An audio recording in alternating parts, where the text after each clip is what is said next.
নিজের দেশের লোককে যারা হত্যা করে রাজনৈতিক স্বার্থে এবং নিজের গদিকে নিশ্চিত করার জন্য, নিরাপদ করার জন্য, তাদের পরিণতি এরকমই হয়। আপনি আমার বিরুদ্ধে বলতে পারেন, আমি আপনার বিরুদ্ধেও বলবো, কিন্তু আমি আপনাকে আঘাত করব না, আপনি আমাকে আঘাত করবেন না। এইটাই হচ্ছে গণতন্ত্রের মূল চেতনা। গত 15 বছরের স্বৈর শাসনের অবধারিত ফসল সেটা অবশ্য ওদের কোনো নেতাকে জিজ্ঞেস করলে ভালো হতো। তা আমি মনে করি এবং জনগণও মনে করে যে অবশ্যই অনিবার্য পরিণতি। এত অত্যাচার করেছে মানুষকে, এত নিষ্ঠুরতা দেখিয়েছে, এত রক্ত ঝরিয়ে নিজের দেশের লোকদেরকে। বিএনপি কি অন্য দেশের কোন রাজনৈতিক দল? বিভিন্ন পেশাজীবী সংগঠন যারা কাজ করেছে তারা কি অন্য দেশের পেশাজীবী সংগঠন? এদের লোকজনদেরকে গুম করা হয়েছে, ক্রস ফায়ার করা দেওয়া হয়েছে, তারপরে হত্যা করা হয়েছে। নিজের দেশের লোককে যারা হত্যা করে রাজনৈতিক স্বার্থে এবং নিজের গদিকে নিশ্চিত করার জন্য, নিরাপদ করার জন্য, তাদের পরিণতি এরকমই হয়। আপনার কর্তৃত্ববাদী শাসকরা যাদের পতন হয়েছে তারা আর ফিরে আসতে পারেনি, তারা আর দাঁড়াতে পারেনি, নিজ কাজকর্ম করতে পারেনি, কিন্তু আমরা পেরেছি। এত পিরিয়ডের মধ্যে 1-11 থেকে কেউ না কেউ দাঁড়িয়েছে আমাদের এখানে।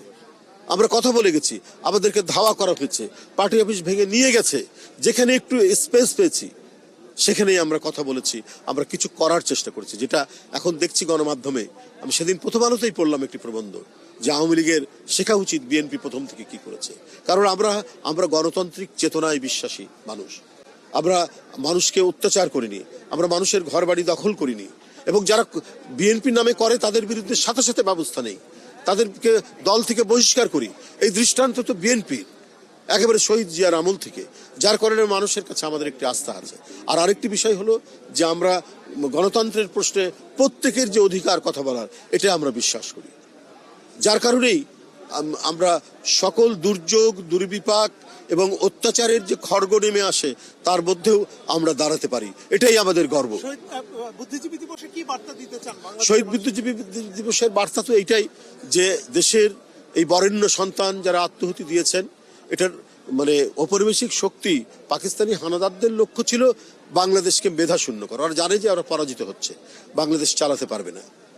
তো এটাই তাদের উদ্দেশ্য ছিল, এবং সেই উদ্দেশ্য তারা নিয়েই এই দেশের এই মেধাবী বুদ্ধিজীবীদেরকে তারা হত্যা করেছে। এখন তাদের এই আত্মদানকে আমাদেরকে ধারণ করতে হবে, এখান থেকে প্রেরণা নিয়ে এই জাতিকে পুনর্গঠন করতে হবে, গঠন করতে হবে। একদিকে গণতান্ত্রিক প্রতিষ্ঠানগুলোকে শক্তিশালী করা, অবাধ সুষ্ঠু নির্বাচন যাতে হয়, আইনের শাসন যেন নিশ্চিত হয়, বিচার বিভাগের স্বাধীনতা যাতে নিশ্চিত হয়, সংবাদপত্রের স্বাধীনতা যাতে নিশ্চিত হয়। আপনি আমার বিরুদ্ধে বলতে পারেন, আমি আপনার বিরুদ্ধেও বলবো, কিন্তু আমি আপনাকে আঘাত করব না, আপনি আমাকে আঘাত করবেন না। এইটাই হচ্ছে গণতন্ত্রের মূল চেতনা।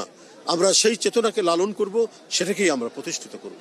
তো সুতরাং বুদ্ধিজীবীরা এইটার জন্যই তারা জীবন দিয়েছেন, এবং আমরা আশা করব এই দেশটি আবার নিজস্ব গতিতে, নিজস্ব ধারায় এর গণতান্ত্রিক ধারাবাহিকতা হবে, অব্যাহত থাকবে, এবং পৃথিবীর মধ্যে এই দেশটি একটি সমৃদ্ধশালী দেশ হিসাবে এবং অত্যন্ত উন্নত দেশ হিসাবে সে মর্যাদা লাভ করবে।